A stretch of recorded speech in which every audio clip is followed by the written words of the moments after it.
l'Assemblée nationale du Sénégal n'est pas élue au suffrage direct.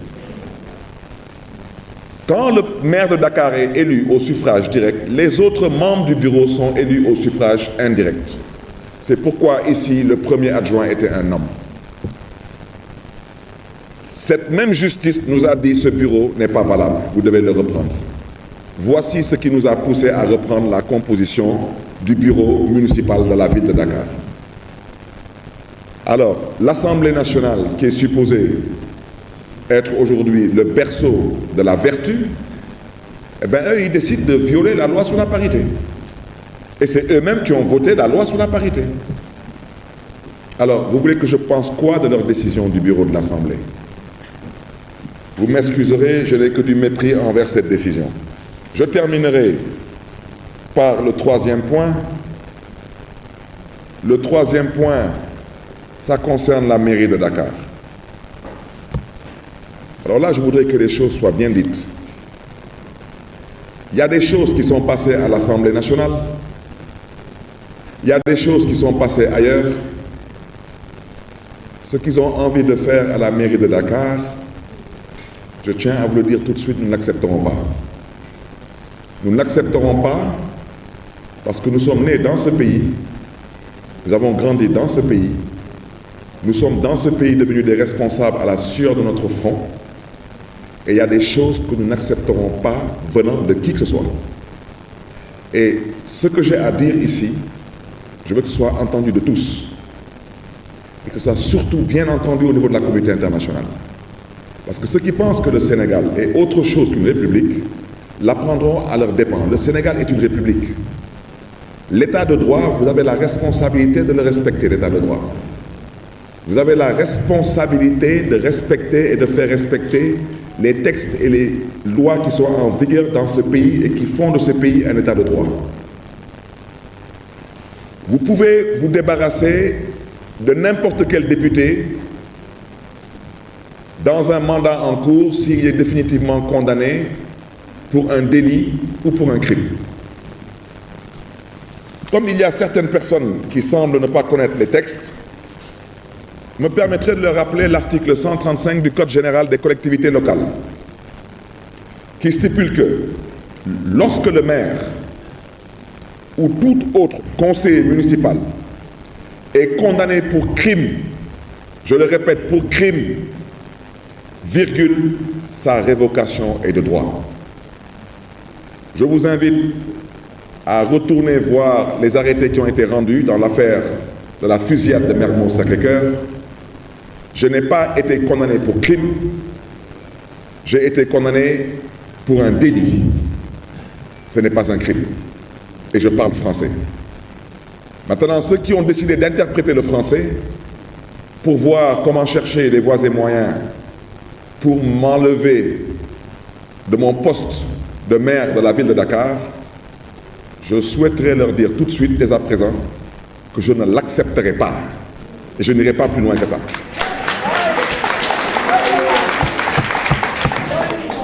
Maintenant, on est dans un pays dans lequel on dit souvent que on ne voit jamais la personne qui provoque. On ne voit que la personne qui se venge. Vous savez, une personne peut passer tout son temps à vous mordre. Tout son temps à vous mordre. Mais à un moment donné, vous allez sourire un peu pour qu'il puisse voir que vous aussi, vous avez des dents. C'est important. Parce que quand il verra que vous n'êtes pas édenté, il comprendra que vous aussi, vous pouvez mordre. Parce qu'il y a des choses que personne n'acceptera.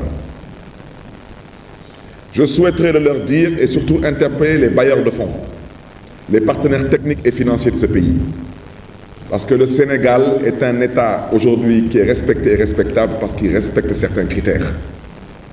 On ne peut pas passer son temps dans une république à décider d'enlever à d'honnêtes citoyens leur mandat électif seulement parce qu'on a décidé qu'on est fâché et qu'on veut soi-disant, on veut se venger. Si vous êtes fâché, c'est votre problème. Et si vous voulez vous venger, c'est aussi votre problème.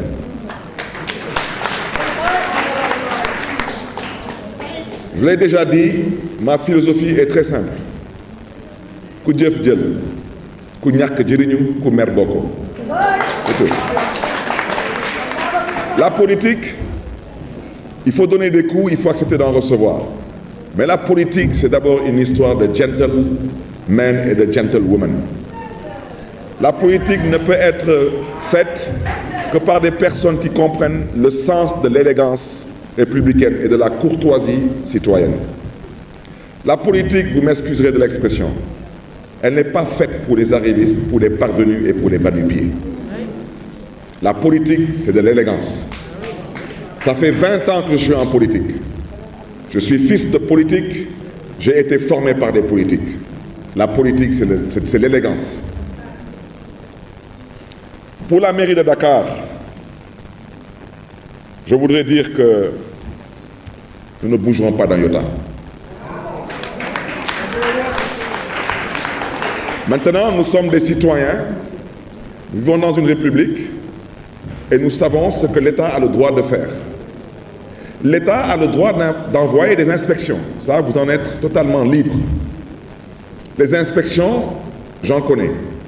Je connais l'inspection générale d'État, je connais la Cour des comptes. Je suis cette année quasiment à ma 15e année de maire. J'ai été inspecté, audité plusieurs fois. Je n'ai jamais été interpellé sur un quelconque manquement. Ce n'est pas aujourd'hui que parce que quelqu'un est fâché et que quelqu'un veut se venger que soi-disant on va décider subitement que je suis devenu un voleur ou un escroc. Je ne l'accepterai pas non plus.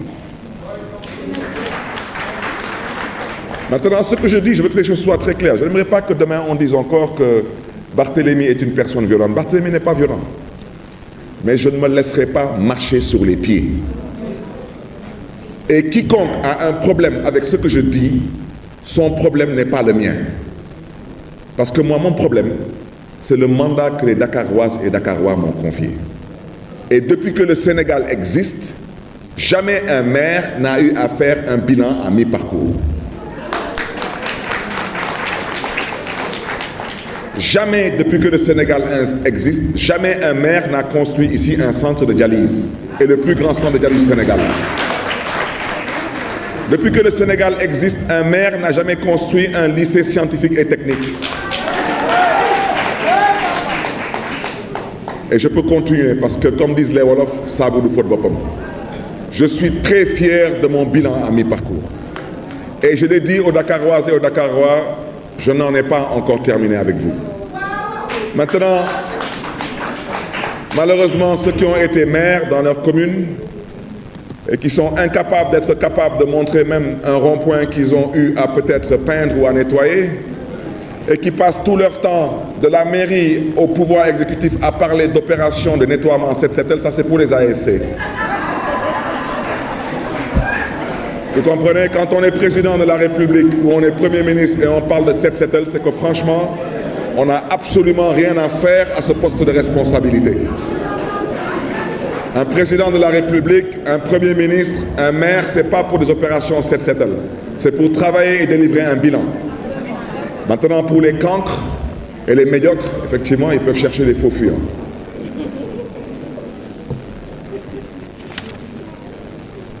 Je terminerai en disant une chose. Par la grâce de Dieu, auditez la mairie de Dakar autant que vous voulez. Nous sommes fiers de ce que nous avons fait.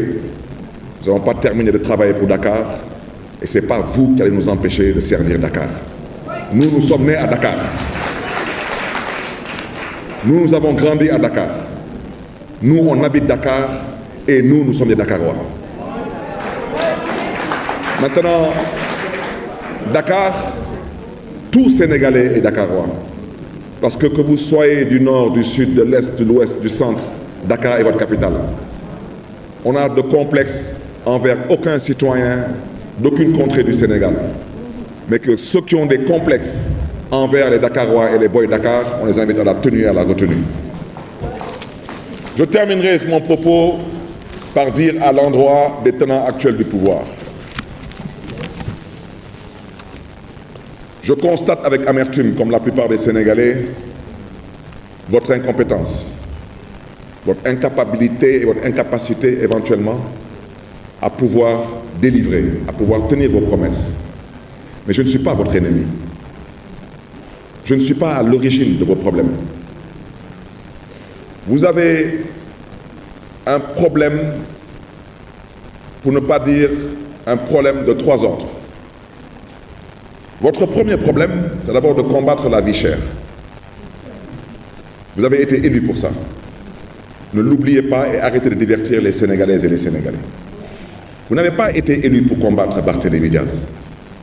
Vous n'avez surtout pas été élu pour vous mettre ici à mettre en avant la justice des vainqueurs.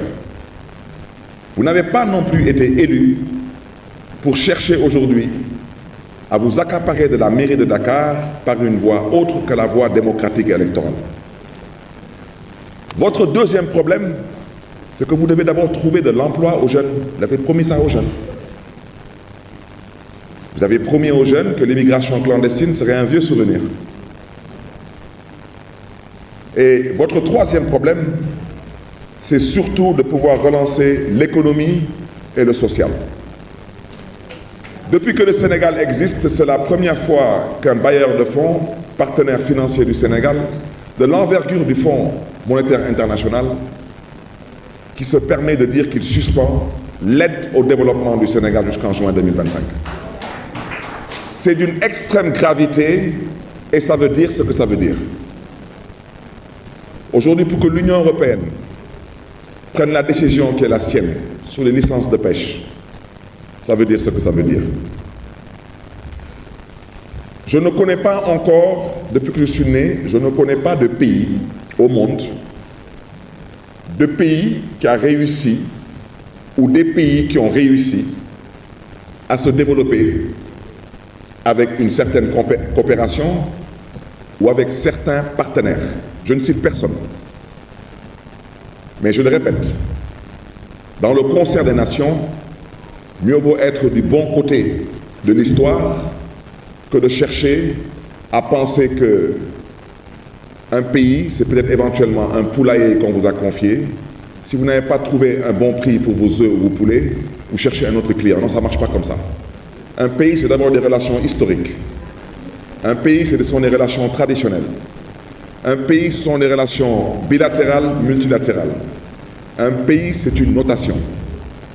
Un pays, c'est de la diplomatie. Et le Sénégal, pendant des décennies, toutes générations confondues, ont eu à travailler pour que le Sénégal soit aujourd'hui l'un des pays les plus respectés et les plus respectables en Afrique et dans le monde. Et depuis 8 mois, malheureusement, nous avons aujourd'hui, à la tête de ce pays, des gens qui pensent que c'est une question de copinage, de coquinage, et si on n'arrive pas à trouver un bon partenaire par-ci, on ira chercher un autre partenaire par là. Ça ne marche pas comme ça, la République. Et je voudrais surtout dénoncer et leur répéter, votre problème, ce n'est pas Barthélémy Diaz. De par votre carence et votre incompétence, aujourd'hui, force est de constater l'appauvrissement généralisé des Sénégalaises et des Sénégalais. C'est une triste réalité. De constater la perte sèche du pouvoir d'achat des Sénégalaises et des Sénégalais. De constater la grave crise économique, pour ne pas dire la prochaine récession et la prochaine dépression économique, parce que je ne vois pas comment on pourrait en faire une économie à ce rythme. La baisse généralisée d'activité dans toutes les branches d'activité économique du pays.